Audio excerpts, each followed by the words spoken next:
एक आया, हमें हराने वाला नतीजा आया।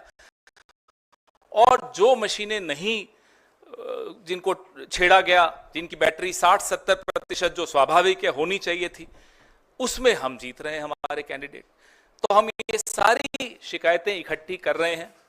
हमारे कैंडिडेट्स ने वहां रिटर्निंग ऑफिसर्स को शिकायतें दी हैं और दे रहे हैं अभी, लेकिन आने वाले कुछ दिनों में ये सारी शिकायतें लेकर हम चुनाव आयोग में जल्दी ही जाएंगे और अपनी शिकायत वहां दर्ज कराएंगे। इस तरह का नतीजा कहीं भी धरातल पे नहीं दिख रहा था। आप लोग भी गए, हम लोग भी गए, सब घूम रहे थे। कोई ये नहीं मान सकता कि हरियाणा में इस तरह का अप्रत्याशित नतीजा आएगा। हम सब अचंभित हैं।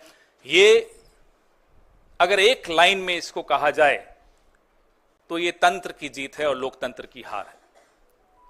हम इसे स्वीकार नहीं कर सकते। जयराम रमेश जी से मैं आग्रह करूंगा कि इस प्रेस वार्ता को आगे बढ़ाते हुए अंग्रेजी में अपनी बात रखें।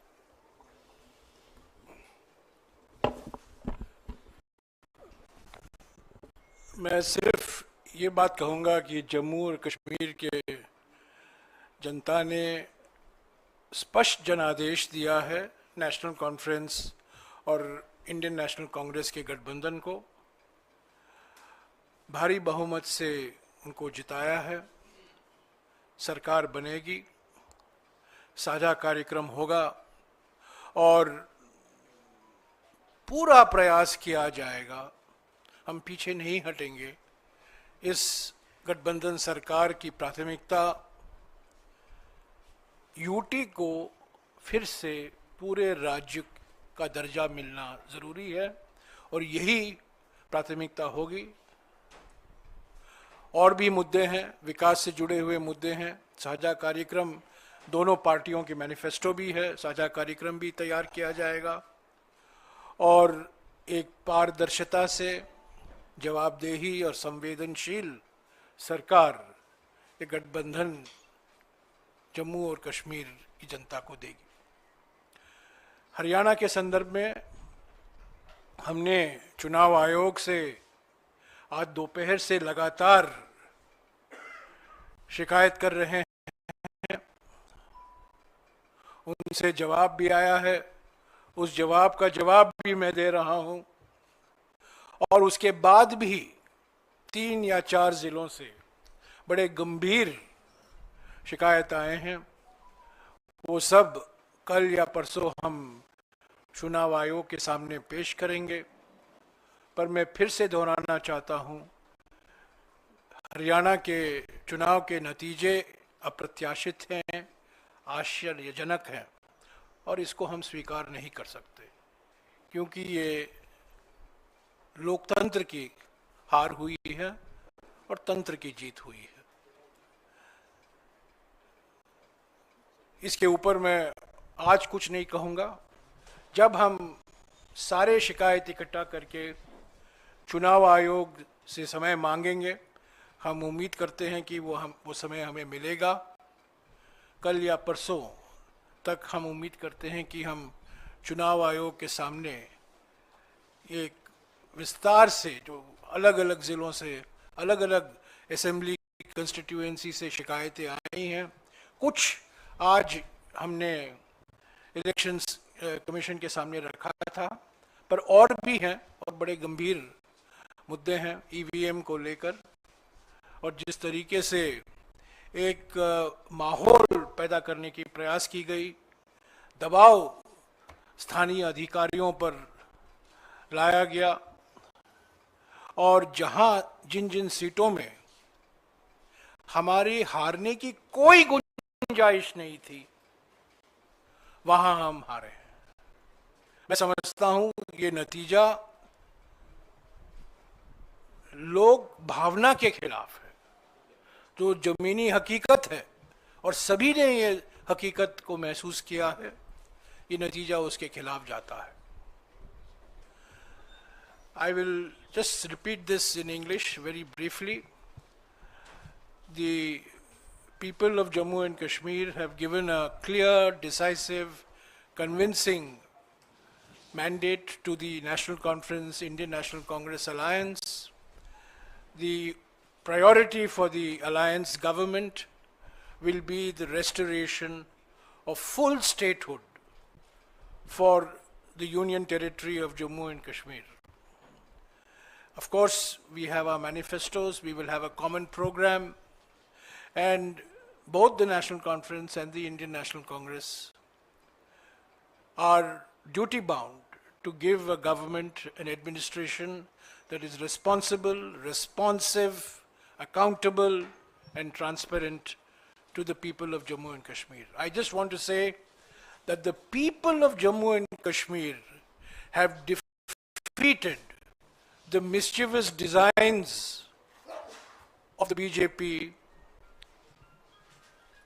to engineer a majority of its own.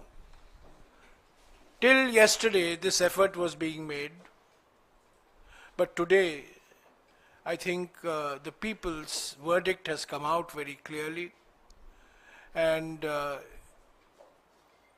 the moves of the BJP and those who were managing the elections to somehow cobble up a majority has been defeated.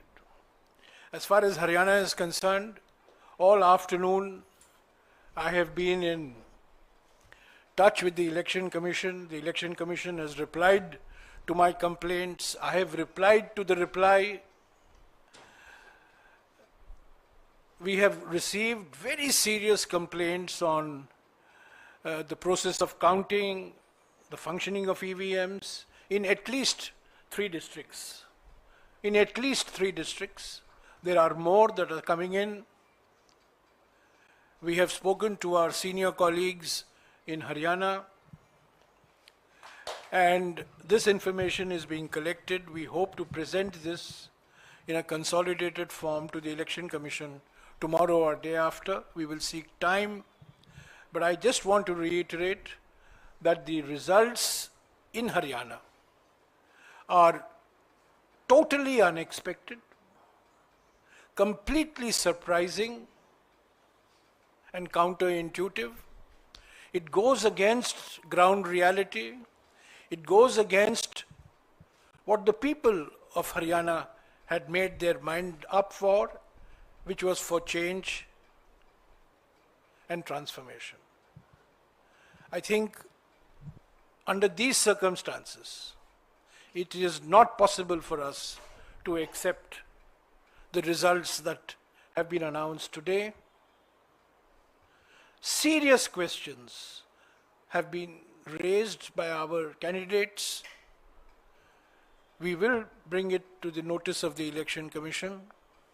And what we have seen today in Haryana is, I think, a victory for manipulation, a victory for subverting the will of the people, and it's a defeat for transparent democratic processes. So I will only say this, but the chapter on Haryana is not complete. It will continue. The chapter in Jammu and Kashmir, of course, there will be a coalition government. And as I said, till yesterday, various attempts were being made to ensure that the majority will not come to the INC-NC coalition, but the people of Jammu and Kashmir have given a very clear mandate for this coalition government. Thank you. Sir मेरा सवाल sir आपको नहीं लगता कि आप ये कह रहे हैं कि जम्मू कश्मीर के अंदर कोalition को मैंडेट मिला, लेकिन 38 सीटों में से कांग्रेस सिर्फ 6 जीत पाई है, 6 पे ही आगे चल रही है, आप लोगों के खाते में उतनी ही आई, वहाँ पर एज ए पार्टी आप लोगों को नुकसान हुआ है और आपके जो कोalition पार्टनर्स हैं शिवसेना की तरफ से जो उनकी सांसद है उन्होंने कहा जहाँ पर भी कांग्रेस की बीजेपी से सीधी लड़ाई होती है वहाँ पर कांग्रेस उनको नहीं हरा पाती, अलायंस के साथ ही हरा पाती है। और हरियाणा में आपको लगता नहीं कि इन फाइटिंग का नुकसान हुआ? 16 आपके सिटिंग विधायक जो है वो चुनाव हारे हैं, उस पर क्या कहेंगे आप? हरियाणा के बारे में जो कुछ हमें विश्लेषण करना है ज़रूर हम करेंगे, पर पहली बात हमें इलेक्शन कमीशन तक जो शिकायतें आ रही हैं अलग अलग ज़िलों से वो पहुंचाना है। हमने क्या किया, क्या नहीं किया, गलती कहाँ हुई, इसका विश्लेषण ज़रूर होगा, इस पर चिंतन ज़रूर होगा, बहस ज़रूर होगी, एक समिति का भी गठन होगा। ये प्रथा रहा है कांग्रेस पार्टी में, और सबसे बातचीत करके ही ये विश्लेषण होगा। पर अभी विश्लेषण का वक्त नहीं है। अभी सबसे महत्वपूर्ण बात यह है कि हमसे जीत छीना गया है,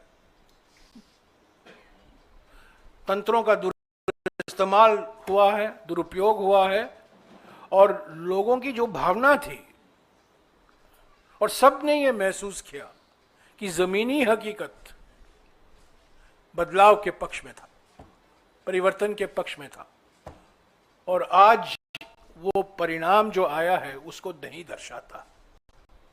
तो प्राथमिकता हमारे लिए ये है, विश्लेषण जरूर होगा।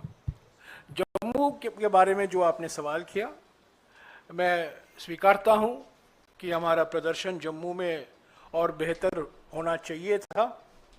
इसके भी कुछ कारण हैं, उस पर भी चिंतन होगा, विचार विमर्श जरूर होगा। पर महाराष्ट्र में मैं याद दिलाना चाहता हूं कि लोकसभा चुनाव में कांग्रेस पार्टी पहले स्थान पर थी, और गठबंधन का एक धर्म होता है, जो हमारे आपस की बात होती है हम एक दूसरे से बोलते हैं, मीडिया के द्वारा हम नहीं बोलते हैं। हम गठबंधन में हैं महाराष्ट्र में, उस गठबंधन को मजबूत करना हमारा कर्तव्य बनता है। हम कुछ नहीं कहेंगे हमारे गठबंधन के साथी दलों के बारे में, पर जो चुनाव के नतीजे आए हैं हरियाणा को लेकर, उस पर कई सवाल, गंभीर सवाल उठे हैं। उसको आगे ले चलना ईसी तक, और ईसी के साथ बात करना हमारा फर्ज बनता है। अगले 2-3 दिन में हम वो करेंगे, और जम्मू और कश्मीर में शीघ्र ही हम उम्मीद करते हैं कि एनसी और आईएनसी गठबंधन सरकार बनेगी, एक साझा कार्यक्रम तैयार किया जाएगा, और जो जनता की उम्मीदें हैं उसको पूरा करने की पूरा प्रयास करेंगे। और उसमें पहले स्थान पर जम्मू और कश्मीर को पूर्ण राज्य का दर्जा वापस लौटाना है। इसके लिए एनसी भी वचनबद्ध है और इंडियन नेशनल कांग्रेस भी वचनबद्ध है। हाँ, इधर पवन ने जो कहा कि जम्मू कश्मीर में जो जो आपने फैक्टर्स गिनाए वो सब सही थे, उसके बावजूद एक लग रहा था कि आपकी clear road ahead to victory है जम्मू में, जहां पर बीजेपी बहुत डाउन एंड आउट थी। क्या ये सच है कि जो रिपोर्ट्स वहां से आ रही हैं कि आपका पार्टी यूनिट, आपके लीडर्स, यहां तक कि आपका general secretary in charge of Jammu Kashmir completely compromise थे, और उन्होंने बीजेपी से सकम करके, कॉम्प्रोमाइज करके ये हार आपके हाथ में दी है? क्योंकि 6 सीट में ये अभी आगे हैं, और कितना गिरेगी पता नहीं, या ऊपर होगी, पर ये जो सिचुएशन है, जो आपने बीजेपी को विक्ट्री दी है जम्मू में, ये आपकी पार्टी के लोगों ने दी है। क्या इसे आप एग्री करेंगे? जैसा कि मैंने कहा, जीते या हारे उस पर तुरंत प्रतिक्रिया देना ना केवल गलत होता है, वो प्रतिक्रिया सही भी नहीं होती। बिना विश्लेषण के, बिना सबसे इनपुट लिए, बिना सब कार्यकर्ताओं से बैठक करके उनके विचार जाने, मैं नहीं मानता कि इस तरह की किसी प्रतिक्रिया पर हम कोई मोहर लगा सकते हैं। सर, अरे पूछ लीजिए।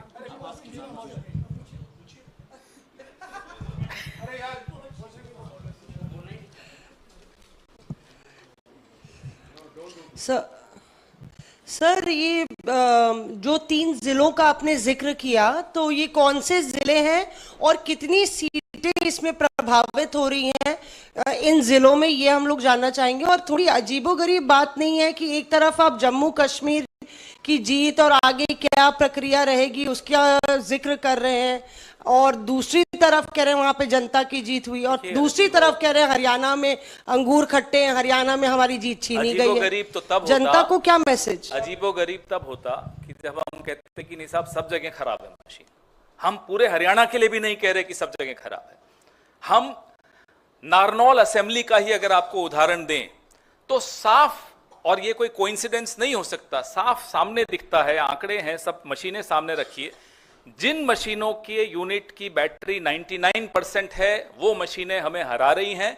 जिनकी बैटरी, और स्वाभाविक रूप से बैटरी कम होती है, 60-70% पे आई है, उसमें हम जीत रहे हैं। तो ये एक संयोग नहीं हो सकता। ना केवल नारनौल में ये बात है, पानीपत में ये बात है। आपने बोला कौन कौन से जिले, हिसार, महेंद्रगढ़, पानीपत, ये 3 में तो है, और बाकी जगहों से भी छुटपुट ऐसी शिकायतें आनी शुरू हुई हैं।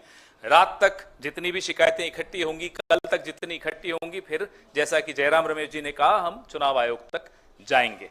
तो हमने कभी भी ऐसा नहीं कहा कि भाई पूरा ये सारी मशीनें खराब हैं। हम तो हरियाणा के लिए भी नहीं कह रहे कि सारी मशीनें खराब हैं, लेकिन जहां जहां हस्तक्षेप हुआ है वहां की बैटरी 99% है। आप मुझे बताइए, इतने दिन से मशीनें पड़ी हैं 99% और सबकी स्टैंडर्ड, सबकी 99% कैसे हो सकती है? और जिनको नहीं छेड़ा गया उसमें कोई 60% है, कोई 70%। और ऐसा नहीं कि शिकायत दोपहर को हुई हो, मशीनें खुलने के वक्त ही हमारे कैंडिडेट ने शिकायत की थी, तब तो कोई रिजल्ट नहीं आया था। तभी राव नरेंद्र सिंह जी ने उसी वक्त शिकायत करनी शुरू कर दी थी, हमें फोन करना शुरू कर दिया था, तब रिजल्ट आना शुरू नहीं हुआ था। इनफैक्ट तब तो आप लोग बाहर जो हमें दिखा रहे थे कि रुझान हमारे पक्ष में चल रहे थे 70-71 सीट पे, तब भी हमने लिखित शिकायत हमारे राव नरेंद्र सिंह जी ने और पानीपत वाले कैंडिडेट ने करनी शुरू कर दी थी। So you said that results are not acceptable to the Congress. Could you elaborate on that? And what are the, apart from approaching the EC, will you also take legal recourse? What do you exactly mean when you say that it is not acceptable to you? Well, in response to जो मौसमी ने सवाल किया था, कितने सीटों का सवाल है, हमारा अनुमान है कि 12-14 सीटें ऐसे हैं जहां गंभीर, इससे भी ज़्यादा हो सकती हैं, पर पहला लिस्ट जो हमने तैयार किया है 12 या 14 सीटें ऐसे हैं जहां गंभीर सवाल उठाए गए हैं उम्मीदवारों द्वारा। तो ये कल ही बता पाएंगे फाइनल कितने सीटें हैं, पर आज मैं बता सकता हूं 12 से 14 सीटें पर गंभीर सवाल उठते हैं। The reason why, we are not accepting it is because not only is it surprising, not only is it unexpected, but there are serious issues that have been raised on the integrity of the counting process, of the functioning of the EVMs, in at least 4 districts, as my colleague has already identified, in which about 12 to 14 constituencies are involved. It could be more. We will have the final list tomorrow. We'll share it with you. We will be going to the Election Commission. Election Commission is our first stop. We have to go to the Election Commission. It's a constitutional body. It's an independent body. We expect it to function constitutionally and independently.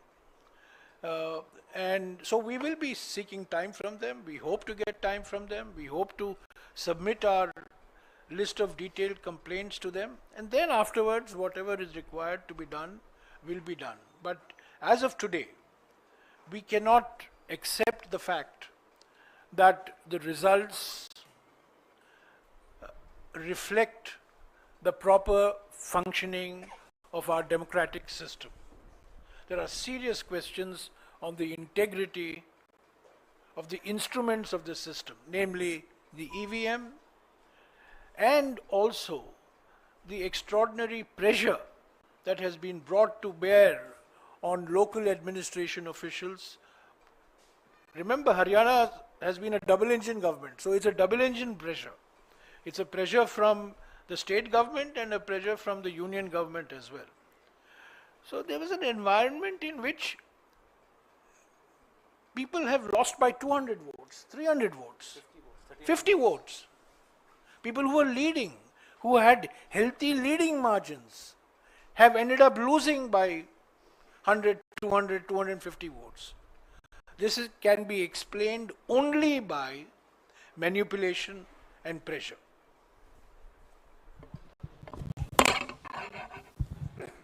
Sir, अब तक आपके पास जो तथ्य सामने आए हैं, क्या इस नतीजे पर आप पहुंचे हैं कि कोई सुनियोजित ढंग से कोई ईवीएम में गड़बड़ी की गई है? क्या आप ऐसा कोई नतीजे पे पहुंचे हैं कि कोई सुनियोजित ढंग से हुआ है ऐसा कुछ, या अभी उसमें देखना बाकी है कि ईवीएम में गड़बड़ी कोई बड़े पैमाने पर की गई है?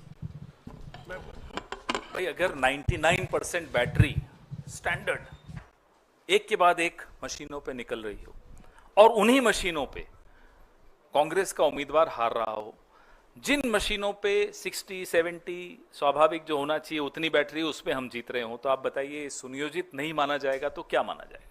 ये नतीजे सवाल खड़े करते हैं और इन सवालों को ढूंढना हम सबका राजधर्म है। हम सबको इस लोकतंत्र को बचाने के लिए इन सवालों का जवाब ढूंढना चाहिए, आपको भी और हमको भी। आप समझे, ये साजिश समझे, जहां 99% बैटरी है वहां बीजेपी की जीत होती है, और जहां 70% के नीचे बैटरी है वहां कांग्रेस की जीत होती है। ये संयंत्र नहीं है तो और क्या है?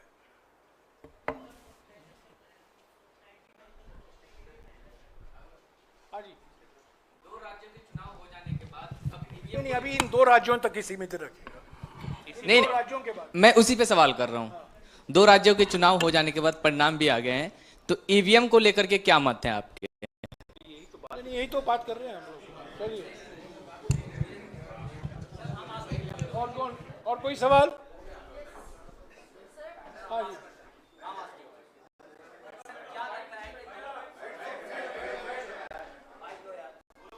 बोल दो, आवाज आ रही है। सर, क्या लगता है कि 2 दिन 2.5 दिन का जो मतलब इन्वेस्टिगेशन होगा उससे कुछ निकल के सामने आएगा?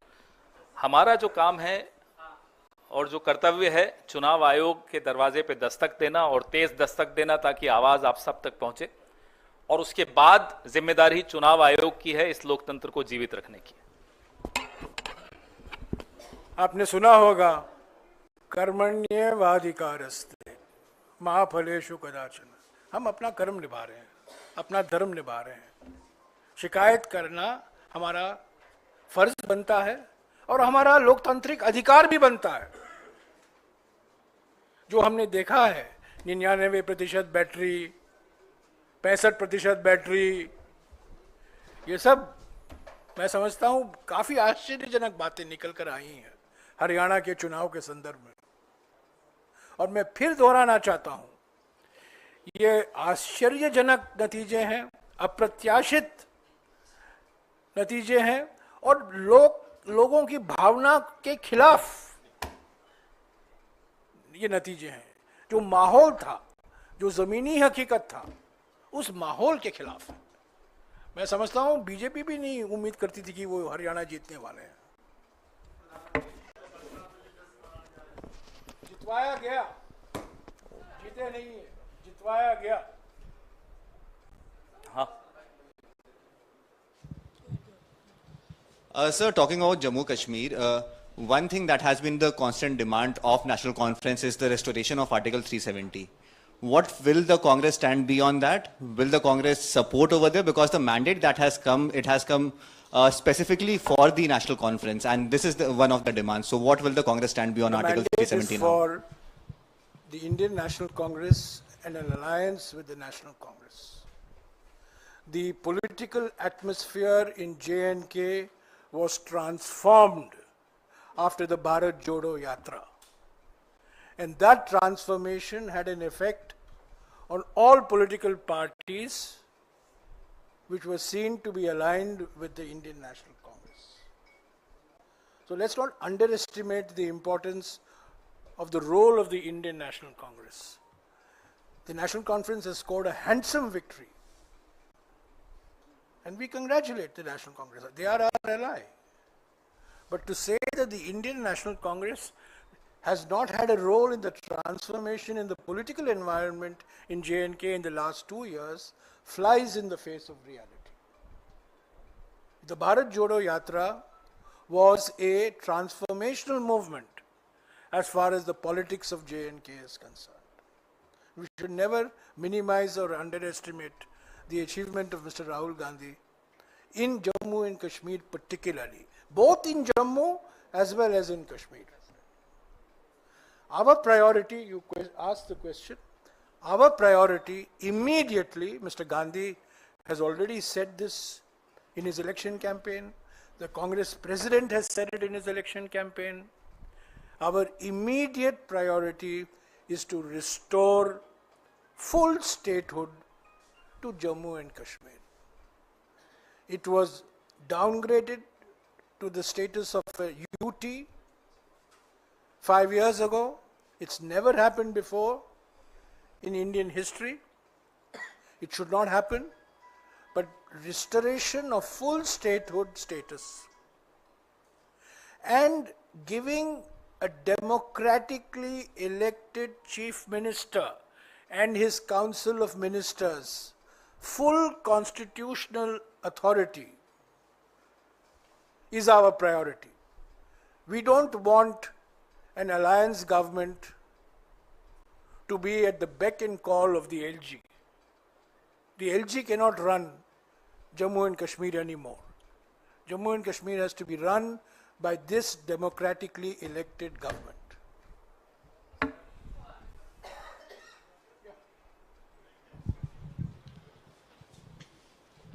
Sir, that the Congress candidate from Jeend, his name is Bijender Singh, we just got his bite and he's stating he's lost the election by 32 votes. You were mentioning that a lot of elections have been lost in very thin margins.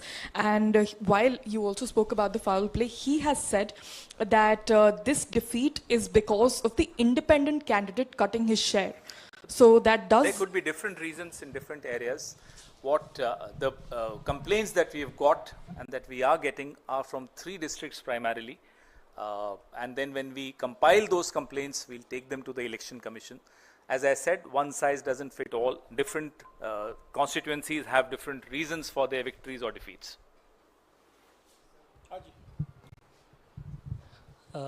Sir अभी मैंने एक BJP के राष्ट्रीय प्रवक्ता का interview किया तो उनका कहना है कि जब कांग्रेस जहां जीती वहां ईवीएम सही होता है, जब वो हार जाती है तब कहती है ईवीएम खराब होता है. तो इस पर सर क्या कहेंगे आप? 2009 में अडवाणी जी ने एक किताब का रिलीज की थी, लॉन्च की थी, जो जीवीएल नरसिम्हा ने लिखी थी ईवीएम्स के खिलाफ, और उसमें पूरा टेक्निकली समझाया था कि ईवीएम्स कैसे गलत हैं. तो उनको कहिए पहले 2014 का रिजल्ट को ठुकराएं, रिजेक्ट करें, 19 को रिजेक्ट करें, फिर हमसे बहस करें आकर.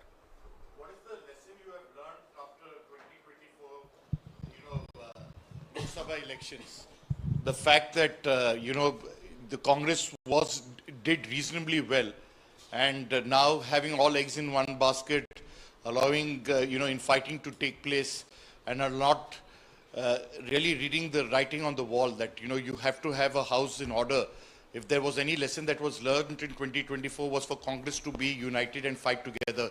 What was the reason? Because we saw Selja speaking out, we saw Huda there. Could you kindly explain to us why the Congress has shot itself on its foot? The writing on the wall was the Congress will come back to power. That was the writing on the wall. That has been deliberately erased. The writing on the wall was very, very clear to anybody who was willing to read the writing on the wall. Why did it happen? But there are people who are experts in replacing walls. They just replace the wall. Or machines. Or in this case, machine. So I have already explained, I don't think you were there when I was explaining, that as far as the results are concerned, Haryana result, our first priority is to collate, consolidate all the complaints that have come from candidates from the 3 districts today. There will be other complaints, and we hope to submit this to the Election Commission tomorrow evening or day after. That is our immediate priority. Simultaneously, of course, we will sit and introspect why the result went the way it did. It was everybody's expectation that the Congress would win comfortably in Haryana. I think all I can say is that the Congress has been made to lose. Congress has not lost. Congress has been made to lose in Haryana. And you have not heard the last of the Haryana result.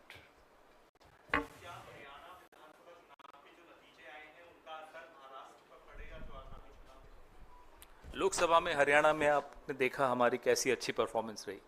कभी भी किसी एक नतीजे को दूसरे नतीजे से तुलना नहीं करनी चाहिए। यही हम सीखे हैं पिछले 20-25 साल। बिल्कुल नहीं, जोश बढ़ गया है। हमारे कार्यकर्ताओं में रोष भी है, गुस्सा भी है, और हमारे समर्थकों में भी पूरा रोष है।